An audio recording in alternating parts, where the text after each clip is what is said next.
I'm Mark Callie in Mr. Saltwater Tank, and this is Mr. Saltwater Tank TV. One of the best things about owning a saltwater aquarium is having that slice of ocean right in your own home. And it's also fun to get on the road and get out and see other people's saltwater tanks. And today, I'm at the California Academy of Sciences to talk to Richard Ross to have a look at their, well, really big reef tank. Rich, I haven't met anyone who has a saltwater tank that's big enough that it needs a catwalk over it. How big is this tank that we're standing on top of? This is our 212,000 gallon Philippine coral reef exhibit. 212,000 gallons. 212,000 gallons. It's about 60 feet from corner to corner, but it's a really weird shape, so that 60 feet measurement doesn't make much sense. And at its deepest part, it's 25 feet deep. 25 straight down. Yeah. That's deep. It's deep. It is indeed very deep. So Rich, this is a reef tank, which means corals that need light. We've got sunlight, but these look like a whole bunch of metal halides. Yeah, we've got about 80,000 watt. 80,000 watts. 80,000 watt metal halides over the tank. Each of these is how many watts? 1,000 watts. 1,000 watts. 1,000 watts. That's a lot of power. It's a lot of light. Well, it's a 25-foot deep tank, so you do need the punch of 1,000 water to get down there to make sure everything's getting enough light. And you know, like you said, we do have natural light, but being in Golden Gate Park in San Francisco means that our sunlight is not consistent. It gets foggy, to say the least. Rich, I want to talk about the rest of these lights in a minute, but I'm seeing an LED moonlight you said up here? Yeah, that's a 100-watt Canon. From Eco-Exotic, 100-watt Eco-Exotic Canon. And the reason we like that one so much is because the way it distributes the light, it actually, that one moonlight pretty much moonlights the entire 60-foot long exhibit. 60 foot off one light off that's, that one light. What, 15, 20 feet up off the water? Yeah, and it's a really, really nice effect, and it points so it really looks like, you know, the moon coming from one angle. That's awesome. So Rich, we have about 80 different halides here. I can't imagine they all come on at once. They don't. We've got actually 5 different zones, so it comes on slowly in the morning before we reach full power. At about 10 o'clock, everything's on, and that lasts till about 4 or 5 o'clock in the afternoon, and then it goes off in kind of reverse order. So is it kind of like a sunset where it moves across the tank going off? No, not that specific. It's the zones are spread out amongst the tank, so it's not really like the sun moving across. Okay. It's just more of a general slower build-up of intensity. What kind of temperature rating are we looking at on these bulbs? These are anywhere from 10K to 14K. We've experimented with some higher ones, but again, you know, with the higher kelvins, you lose par and you lose punch. Right. And it's a 25-foot deep tank, so we really want to maximize it's a long way penetration. Down. Yeah, it's a long way down. Well, it's a great way to look at fish too, from the top down. I mean, not everyone gets to walk on over their aquarium and see the fish like this. Yeah, and it's different than a lot of public aquariums where the public actually gets to see the top. In a lot of public aquariums, all of the space around the top of the tank would be used for equipment. It looks great from up here. Thanks. I could sit here all day. I don't imagine I get much work done.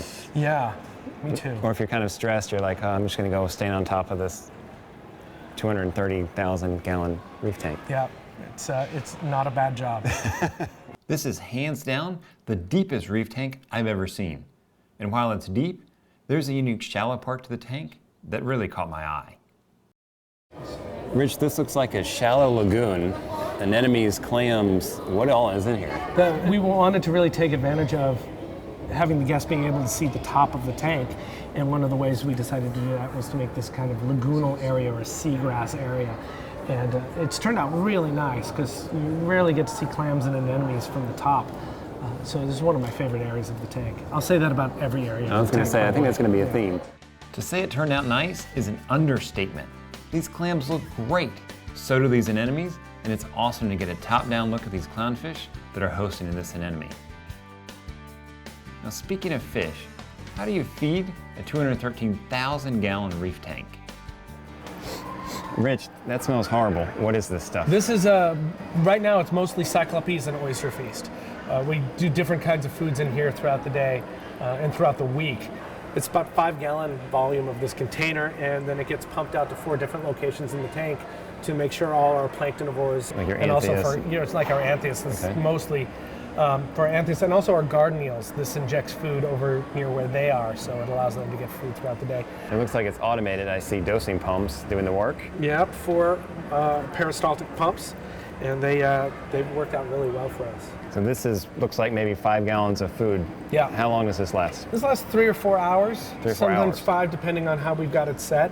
The idea is to have it dosing. It doses to 4 different spots throughout the tank. Okay. So we want it to elicit the naturalistic feeding behaviors that injecting the food into the water column, into a jet of water coming out elicits. So all the fish will kind of line up into that jet of water and be picking food out of it. It shows the guests really kind of naturalistic feeding behaviors. So how many fish are in this tank that require this much food? Anywhere from 1,500 to 2,500. 2,500 fish. Yeah, 2,500 is usually about where we like to keep the population. And we do a census once a year to see where we're at, and we're in the middle of that right now, and then that will determine the fish that we are going to restock for the year. You've got some big tangs in here. Yeah. What else do you feed these fish? The tank gets fed an additional at least 3 times a day. So we have 2 dive shows in the tank where a diver goes into the tank and interacts with people in the audience downstairs. And at the end of that program, the tank gets fed. Okay. Mostly pellet foods or dry foods. You just throw it right in? And it gets thrown in off this catwalk here. There's a large fish feed, which is usually chopped prawn or chopped clam. That also gets done once a day.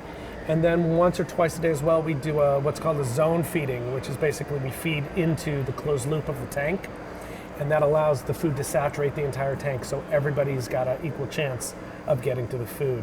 If you just feed from the top in a tank like this with a couple hundred really big fish, the big fish get most of the food.